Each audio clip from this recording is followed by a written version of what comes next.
Welcome to the Property Profits Podcast. Thank you so much once again for jumping on with me. Appreciate the hell out of you for your support, and I hope you're learning a ton. So here we go. I wanted to go over showing properties. Whether you're a retail agent, you're a landlord, you're a wholesaler, I'm going to give you some things that work for us, that don't work for us, and maybe it could help you. Or if you're new, maybe it could be the framework for you. And if you're experienced, maybe you have better options or worse options, but maybe this helps you. If you're a wholesaler and you get a property under contract and you need to show it, make sure you ask for proof of funds or funding. Lots of people are gonna get pissed. They're like, I don't need to do that. I'm good for it. All this other stuff. Cool. It's in our policy. Sorry, can't help it. And I know you're desperate to move this property and you just think, hey, it's okay if they just go, but it's not. Because if they can't provide proof of funds or proof of funding, they're probably not going to be a viable buyer anyway. So time is energy, time is money, energy is money, all that good stuff. So you don't want to waste time on people that can't buy your property, that aren't able to perform.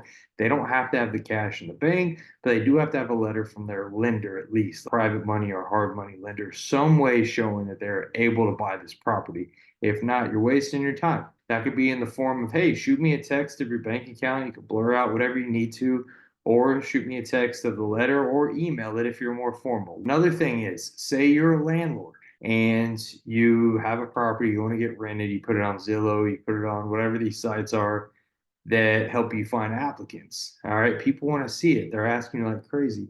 How do you screen these people without going in person? What I like to do is I like to get a picture of their ID. Not, I don't need to see their bank account to go see a rental, but I do like to screen them. I'm like, hey, I need a picture of your ID. And by the way, I have a criteria for you to rent from me.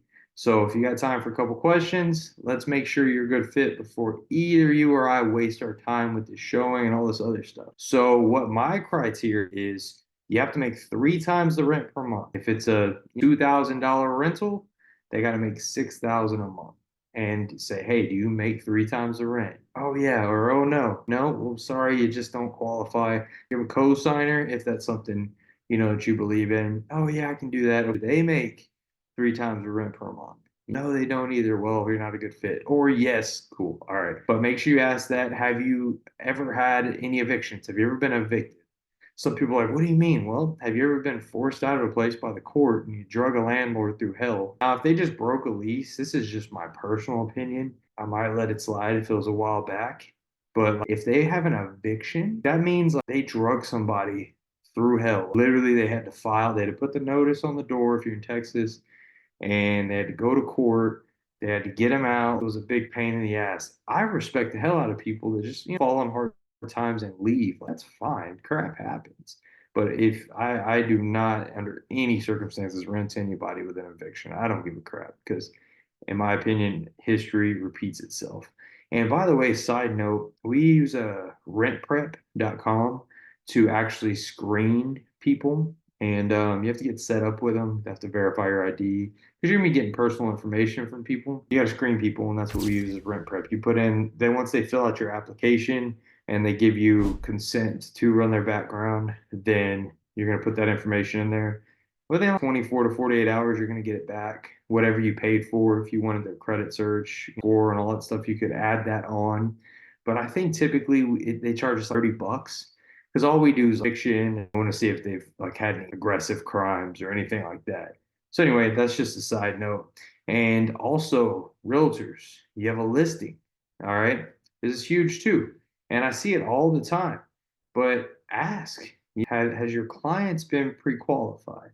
Well, no, but they're good for it. No, I need a pre-qualification letter. And what that is if you don't know, is you can call a loan officer, you can call a bank, or they can call their loan officer, they can call their bank, say, hey, look, I'm looking to purchase a house for $300,000. Can you give me a pre-qualification? Literally a 10-minute process. I used to do loans back in the day. People call me, I get them a pre-qual letter if they approve. Whatever the guidelines are, let's say your DTI, debt to income, had to be a certain amount, their credit score had to be a certain amount, blah, to meet their program. They could run a quick search and they could just check to see if they're pre-qualified. It's not qualified, but it's at least pre-qualified. So you don't want to let anybody look at your homes or your listings and waste this like seller's time that you're representing unless they're pre-qualified. All right, that's different than a qualification. It doesn't mean they're full on as qualified, but they're pre-qualified. So you see where I'm going with this. You need to have proof before showing property to people that they can actually perform. All right. So I hope y'all got a lot out of this, and I hope it saves you some time, energy in the future in any of your showings. Stick to your guns, don't waver. Remember, get a picture of their bank account, bank statement, pre-qualification letter, not just a good old boy. Oh, yeah, we're good for it. That don't fly.